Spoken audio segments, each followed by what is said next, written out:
प्यारे बच्चों अस्सलाम वालेकुम वरहमतुल्लाहि वबरकातुहू। आज 10वीं जमात के जो तलबा व तालिबात उनसे मुखातिब हैं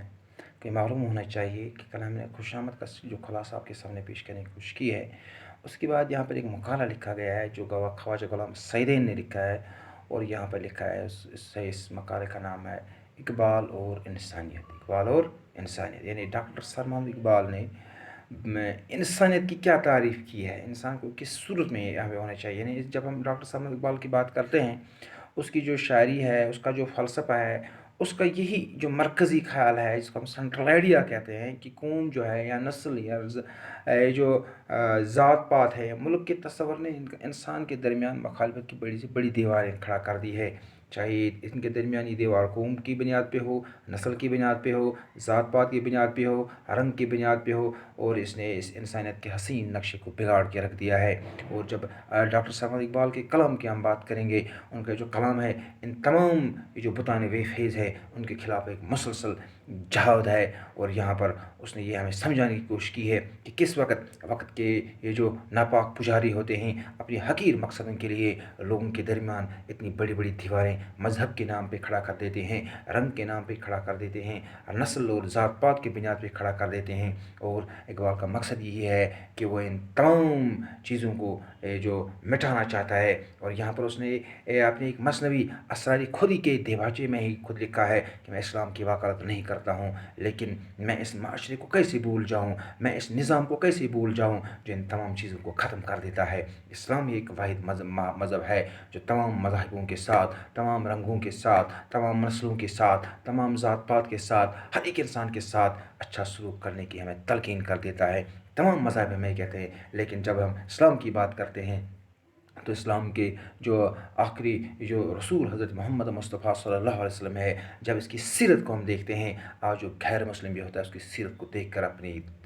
उंगलियां दांतों तले दबाने पर मजबूर हो जाता है कि किस तरीके से रसूल पाक सल्लल्लाहु अलैहि वसल्लम ने इन अपनों के साथ और परायों के साथ, दोस्तों और दुश्मनों के साथ किस तरीके के साथ वो पेश आते थे। आज उनकी यहाँ पर मिसाल मिलनी नामुमकिन है। और यहाँ पर ये वाज़ह हमें ये होना चाहिए कि जो यहाँ पर शायर ने हमें इस अदीब ने हमें समझाने की कोशिश की है कि ये जो इस्लाम है ये इन तमाम चीज़ों को ख़त्म कर देता है, मुखालिफत की दीवारों को फना कर देता है। और यहाँ पर शायर ने एक ऐसे इंसान की हमें तस्वीर पेश की है जो इन तमाम चीज़ों को बिल्कुल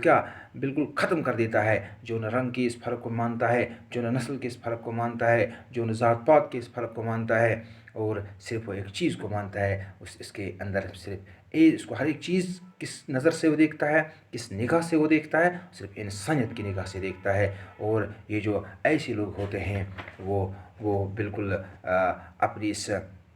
ज़हन को ये बिल्कुल साफ़ कर देते हैं कि अगर कोई भी मेरे सामने है तो सिर्फ इंसान है, पैद में वो किस रंग का है, किस नस्ल का है, किस कौम का है, किस ज़ात पात का है, उस पर वो कुछ नहीं, उसके साथ उसको कुछ नहीं होता है, लेकिन उसके जहन में यही होता है कि ये सिर्फ इंसान है, मैं वैसे इंसान इसके साथ पेश आना चाहूँगा। हर इंसान के अंदर इंसानियत होनी चाहिए।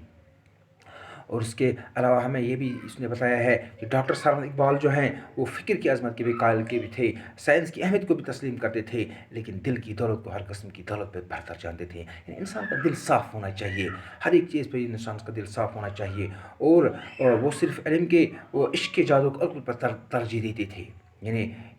इश्क को अक्ल पर ज़्यादा तरजीह देते थे। ये इश्क हकीकी जिसको हम कहते हैं अल्लाह ताला की मोहब्बत जो होती है, अल्लाह ताला की मोहब्बत का मतलब क्या है? लोगों की बंदों से मोहब्बत। यहाँ पर रसूल पाक सल्लल्लाहु अलैहि वसल्लम ने हमें अगर आप मुझसे मोहब्बत करना चाहते हो तो अल्लाह फरमाते हैं अगर मुझसे मोहब्बत करना चाहते हो तो मेरे बंदों से मोहब्बत करके दिखाओ। और सिर्फ इंसान इल्म के हथियार से ही ज़िंदगी की उस मंजिल तक नहीं पहुँच सकता है जहाँ उसे मसरत हासिल हो जाती है, जहाँ पर उसे खुशी हासिल होती है, लेकिन उसके साथ अगर इश्क इलाही ना हो, इश्क हकीकी ना हो, लोगों की मोहब्बत ना हो, तो यही इंसान ये जो इल्म है, जो इल्म का हथियार है, इसे हिरोशिमा और नागासाकी की दोज़ख तक भी पहुंचा सकता है। उनके पास इल्म था, इन्होंने एटम बम बनाया, लेकिन अगर उनके पास इश्क हकीकी होता, जो इल्म उनके पास था वो इंसानी फलाह बहबूदी के लिए वो इस्तेमाल करते, न कि इंसानियत की बिगाड़ के लिए इस्तेमाल करते, इंसानियत को नेस्त नाबूद करने के लिए इस्तेमाल नहीं करते थे। इसलिए यहाँ पर शायद इसने यहाँ पर समझाने की कोशिश की है अगर सिर्फ इंसान इल्म का हथियार लेकर इल्म के हथियार से मुसल्लह होकर ये चाहता है कि मैं ज़िंदगी में खुशी हासिल करूँ, हरगिज़ खुशी हासिल नहीं कर सकेगा जब तक न वो علم کے ساتھ ساتھ عشق حقیقی کو اپنی زندگی میں شامل نہ کرے، اگر وہ صرف علم کا ہتھیار لے کر چلے گا تو ہیروشیما اور ناگاساکی آپ کے سامنے ہے، اس کو دوزخ تک بھی پہنچا سکتا ہے۔ اور اگر اس کے پاس عشق حقیقی ہو تو وہ لوگوں کی فلاح بہبودی کے لیے کام کرے گا، لوگوں کی ترقی کے لیے کام کرے گا، باقی چیزوں کے لیے کام کرے گا۔ یعنی اگر ہمیں انسانیت کے لیے کام کرنا ہے تو ہمیں عشق حقیقی کو اپنے دل کے اندر جگہ دینی ہے، اپنی رگ رگ میں جگہ دینی ہے، اپنی نس نس میں اس کو بسانا ہے، تبھی جا کے ہم انسانیت فلاح بہبودی کے لیے کام کریں گے۔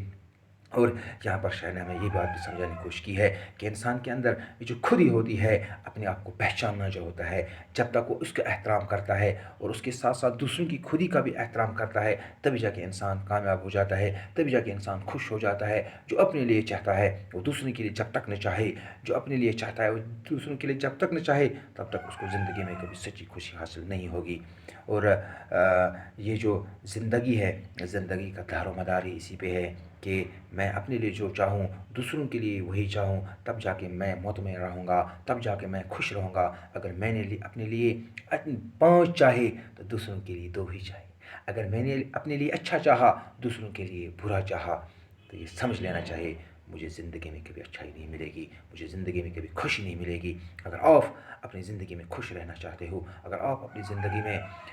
یہ جو خوش رہنا چاہتے ہو، اپنے دل کو سکون دینا چاہتے ہو، تو دوسروں کے لیے بھی وہی چاہو، ہمسائے کے لیے بھی وہی چاہو جو اپنے لیے چاہتے ہو۔ مجھے امید ہے آپ کو یہ سمجھ میں آیا ہوگا، اور یہ جو ٹاپک ہے یہ بھی کنٹینیو ہے، اور اللہ نے چاہا اگر اللہ نے چاہا تو کل آپ کے سامنے جو دوسرا حصہ ہے اس کو یہاں پہ سمجھنے کی کوشش کریں گے۔ باقی وسلام۔